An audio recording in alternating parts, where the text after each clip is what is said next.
Welcome to Lecture 2 of our Flow Matching course. In Lecture 1, we built intuition about what generative models do. They transform noise into data by following velocity fields.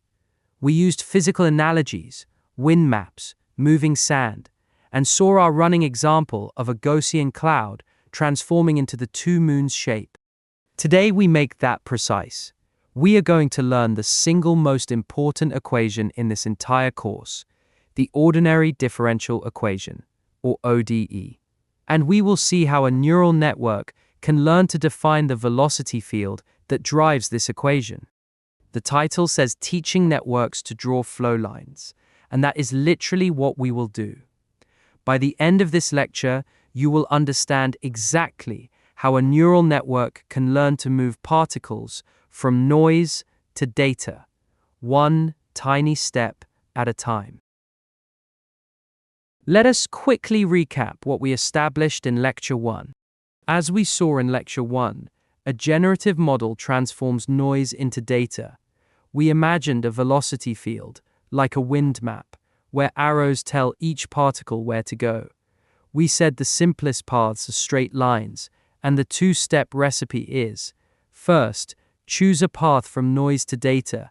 Second, learn the velocity field that drives particles along that path. But we left some critical questions unanswered. If I give you a velocity field, arrows at every point in space and time, how do you actually compute where a particle ends up? How do you follow those arrows step by step? And how would you train a neural network to predict the right velocity? The answer to the first two questions is the Ordinary Differential Equation, or ODE. That is our topic today. Before we write any equations, let us build the intuition. Imagine you are a particle sitting at some starting position x0. Someone gives you a velocity field. At every point in space and time, there is an arrow telling you how fast and in which direction to move. How do you figure out your trajectory? The simplest approach: look up the velocity at your current position. Take a tiny step in that direction. Now you are at a new position. Look up the velocity there. Take another tiny step. Repeat. This is called Euler's method, and it is the simplest way to solve an ODE. The smaller your step size h, the more accurately you trace out the true trajectory. Think of it like GPS navigation. At every moment, you check the map for your current direction, drive a little bit, then check the map again. On the right, you can see the diagram. The smooth blue curve is the true trajectory. The red arrows are at Euler steps. They approximate it by taking straight line segments. With 3 big steps, the approximation is rough. With 100 tiny steps, it would be nearly perfect. Now let us formalize what we just said with a single equation. The flow ODE says the rate at which a particle's position changes equals the velocity field evaluated at the particle's current position. That is it. That is the entire equation. Let me unpack the notation. Psi-t of x is the position of a particle at time t, where x was its starting position. The velocity field ut is a function that takes a position and returns a velocity vector, the direction and speed of movement at that point. The derivative dp psi-t is just how fast the position is changing. And the initial condition psi0 of x equals x simply says, at time 0, the particle is where it starts. In plain English, the rate at which a particle moves equals the velocity at its current position. And Euler's method, which we saw on the previous slide, is just the discrete approximation of this continuous equation. You replace the derivative with a finite difference. The new position equals the old position plus step size times velocity. Choose a step size h equal to 1 over n, take n steps, and you go from time 0 to time 1. This equation is the mathematical engine behind every flow-based generative model. Everything else we build in this course rests on it. Here is the key insight that launched an entire field. In 2018, Ricky Chen, Yulia Rubinova, Jesse Betancourt, and David Duverneau at the University of Toronto asked a simple question. What if the velocity field in our ODE is not handcrafted, but is instead a neural network? The idea is elegant. We have the same ODE as before, dp psi dt equals the velocity at the current position. But now the velocity function u theta is a neural network with learnable parameters theta. The network takes as input the current position and the current time, and it outputs a velocity vector. The ODE solver then uses that velocity to take a step, arriving at a new position which gets fed back into the network. Look at the diagram on the right. The position and time go into the neural network. The network outputs a velocity. The ODE solver uses that velocity to update the position. The new position feeds back in.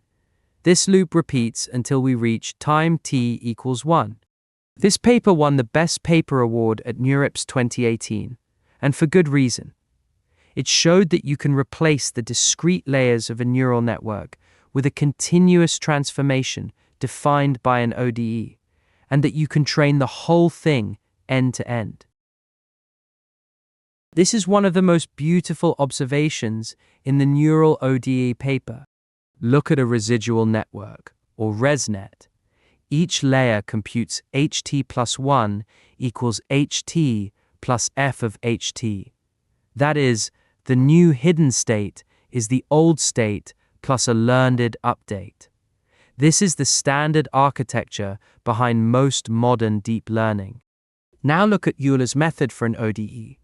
xt plus h equals xt plus h times the velocity. If you set the step size h to 1, this is exactly the ResNet update. A ResNet is Euler's method with step size 1. So what happens if you shrink the step size and take infinitely many layers? You get a continuous transformation, a neural ODE.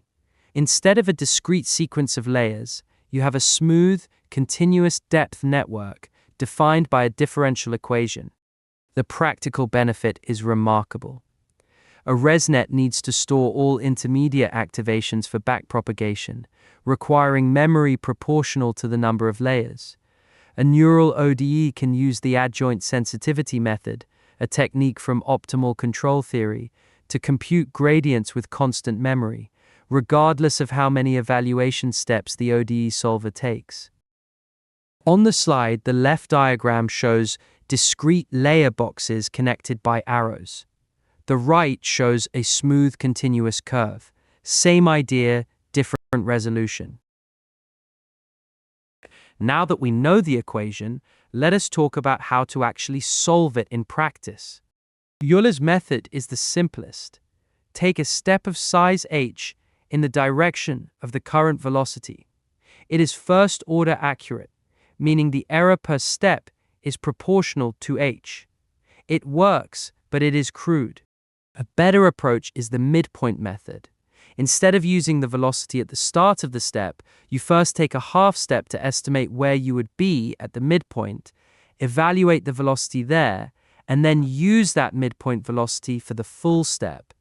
This is second-order accurate. The error shrinks like h squared, so you get much better trajectories with the same number of steps. In practice, most implementations use adaptive solvers, like Dormand Prince, which is a 4th/5th order Runge-Kutta method. These solvers automatically adjust their step size. They take big steps when the trajectory is smooth, and small steps when it curves sharply. They guarantee that the error stays below a user-specified tolerance. The diagram on the right shows the difference. The blue curve is the true trajectory. The red dashed line is Euler with just 3 steps, visibly off. The green dotted line is a higher-order solver. It hugs the true curve closely. The key trade-off: more steps mean more accuracy, but each step requires evaluating the neural network. In generative modeling, this is the main cost at sampling time. Let us now give a name to the full solution of the ODE.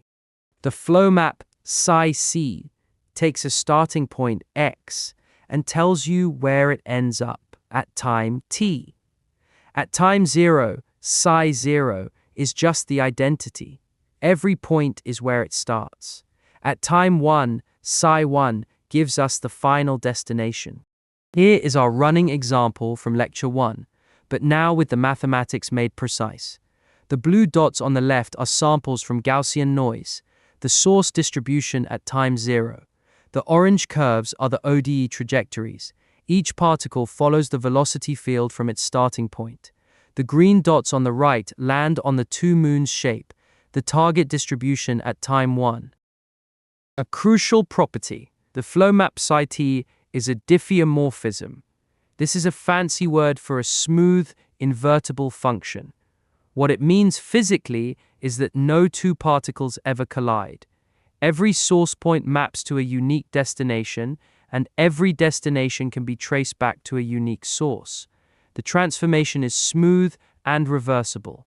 So the generative model is simply draw a noise sample, x0, from the source distribution P, apply the flow map psi1, and you get a sample x1 from the target distribution. That is the entire generation process. We have seen how the flow map moves individual particles. But what happens to an entire distribution? This is where the push forward comes in. If you start with a source distribution P, say a Gaussian, and apply the flow map psi-t to every point, the result is a new distribution called the push forward, written psi-t sharp p. The diagram shows this visually. On the left is a Gaussian bell curve. The flow map transforms it into the distribution on the right, which could be bimodal or any other shape. The flow literally reshapes the probability landscape. The push-forward formula tells you how to compute the density at any point y in the transformed space. You ask two questions. First, where did this point come from? That is psi-t inverse of y. You trace back through the flow. Second, did the flow stretch or compress this region? That is captured by the determinant of the Jacobian of the inverse map. Think of it like stretching a rubber sheet. If the flow stretches a region, the probability density in that region decreases. The same mass is spread over a larger area. If it compresses a region, the density increases. The total probability always sums to 1. Mass is conserved. This formula is the classical change of variables from calculus applied to probability distributions. Now we arrive at one of the most important equations in the theory, the continuity equation. This equation describes how probability density evolves over time when pushed by a velocity field.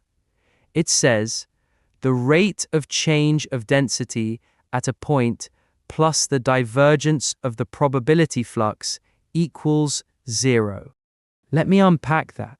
Imagine a small box in space, the region D in the diagram.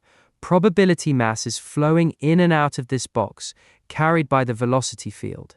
The divergence term measures the net outflow, how much more mass is leaving than entering.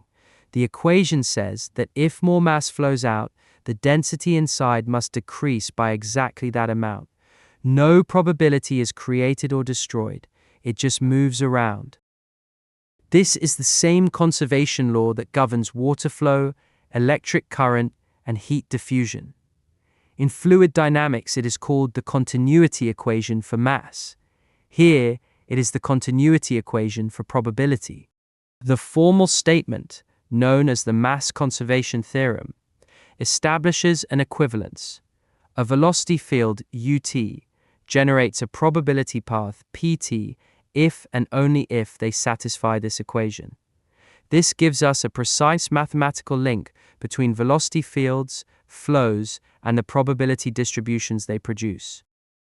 This equation will appear again and again throughout the course. It is the bridge between the particle view, following individual trajectories, and the distribution view, watching the whole probability landscape evolve. A major benefit of using flows as generative models is that they let us compute exact likelihoods. This comes from a beautiful result called the instantaneous change of variables. The equation on the slide says the rate of change of the log probability density along a flow trajectory equals minus the divergence of the velocity field. The divergence is the trace of the Jacobian matrix.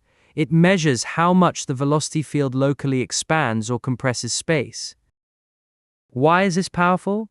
Because we can integrate this equation along a trajectory, starting from the known source density, which is just a Gaussian whose log density we can compute analytically.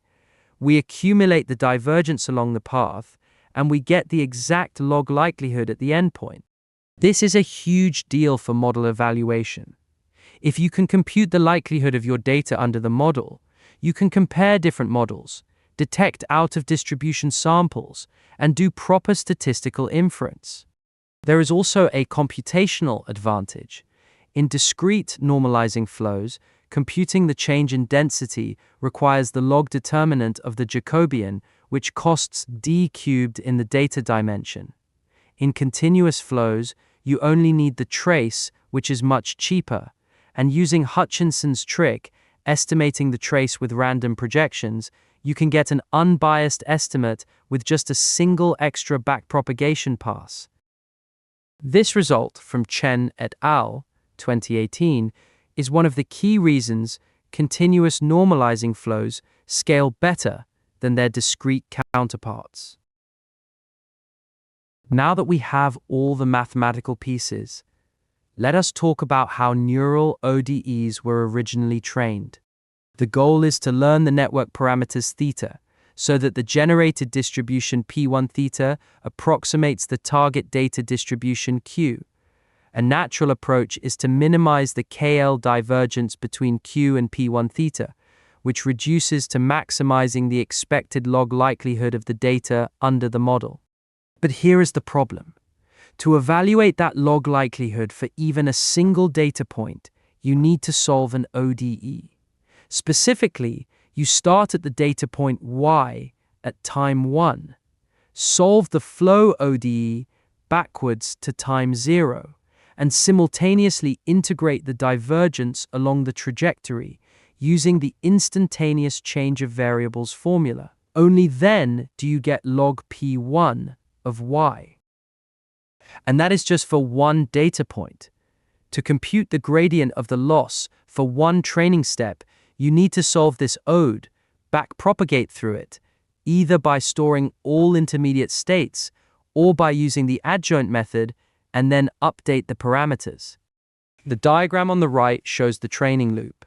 Data comes in, the ODE is solved backwards, the log likelihood is computed, gradients flow back, and parameters are updated.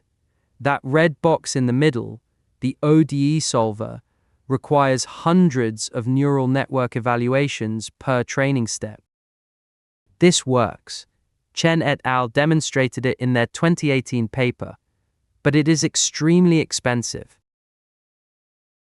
Let us be concrete about why simulation-based training is such a bottleneck. First, the ODE solver. Each training step requires approximately 50 to 200 evaluations of the neural network, depending on the tolerance and the complexity of the dynamics. Compare that to a standard neural network, where one forward pass is one network evaluation. That is a 50 to 200 times overhead just for the forward pass. Second, backpropagation. Gradients must flow through all of those ODE solver steps. Even with the adjoint method, which saves memory, you still need roughly the same number of network evaluations in the backward pass. Third, the ODE steps are inherently sequential. Each step depends on the result of the previous step. You cannot parallelize across steps the way you can parallelize across data points or layer computations in a standard network.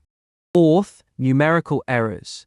Unless the ODE is solved exactly which it never is in practice, the gradients are biased. Smaller step sizes reduce the bias but increase the cost. The table on the slide summarizes this.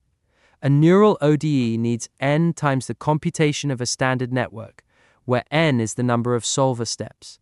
The result: training is 50 to 200 times slower. This bottleneck is the reason neural ODEs and continuous normalizing flows were limited to small-scale problems for years. You could train them on toy 2D datasets, but scaling to images or audio was impractical. Something had to change. So here is the central question that motivates everything that comes next. Can we train a flow-based generative model without solving the ODE during training? On the left is what we learned today. Neural ODE training. It works mathematically, but it requires solving an ODE at every training step, which means 50 to 200 times the computation of a standard neural network. It is too expensive to scale. On the right is the promise of flow matching, which we will develop in the next 2 lectures. Flow matching trains a velocity-predicting network with just one network evaluation per training step, the same cost as a standard neural network. No ODE solving during training at all. You only solve the ODE at sampling time, after training is done. This is what enabled scaling to image generation with Stable Diffusion 3, video generation with MovieGen, and protein design with ESM-based models. Let me recap what we established today. First, ODEs connect velocity fields to trajectories. We started with Euler's method intuition and formalized it. Second, neural ODEs let a neural network define the velocity field, as proposed by Chen et al. In 2018. Third, flows are smooth invertible maps called diffeomorphisms, and push-forwards describe how they transform entire distributions. Fourth, the continuity equation links velocity fields to the evolution of probability density. Fifth, the instantaneous change of variables gives us exact likelihoods. And sixth, the catch: training with these tools requires expensive ODE simulation. Next time, in Lecture 3, we will introduce probability paths, a way to design the journey from noise to data. And in Lecture 4, we will see the flow matching algorithm itself, how to train without ever solving an ODE during training. Thank you. See you in Lecture 3.